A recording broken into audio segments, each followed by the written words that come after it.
艺人绍兴去年3月因为酒驾，6月被判缓起诉，条件是提供1000份牛肉面冷冻汤包给弱势团体。上午他到联合医院昆明院区发放其中300份，不过却因为流程没有足够存放空间，最后汤包又被退回去。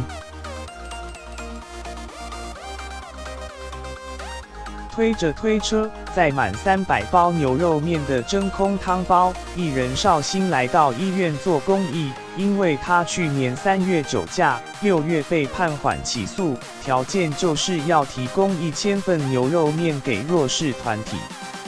艺人绍兴这次汤包也没有委外请工厂制作，因为这么多包，我们花了蛮长时间在店里面每天加班去做。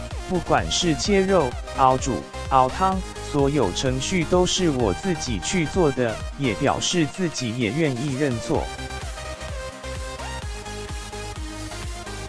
绍兴亲自洗手做羹汤，总共要分成3批，总共发1000份，在3月前执行完毕。不过尴尬的是，因为流程问题，没有准备足够存放的冰箱，最后汤包又被退回去。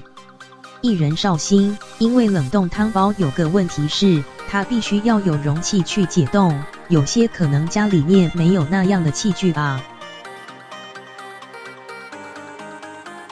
我甚至还提出来说，我是不是可以在现场煮给他们吃？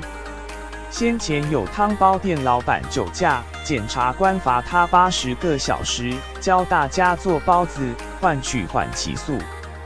还有南投豆浆店老板也花40小时教大家做豆浆换缓起诉。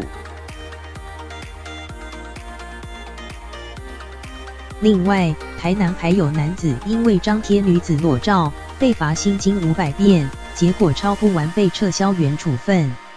这次换绍兴要送牛肉汤包，没送成，也让人担心是否会影响他的处分。律师王志超，基本上他只要按照当时检察官的命令，在什么时间点送了300份过去。当然，因为非可归责于他的事由，导致这300份送不出去而退回，那这个部分不会视为是他违反缓起诉期间的命令。律师说，只要有执行，并不影响缓起诉。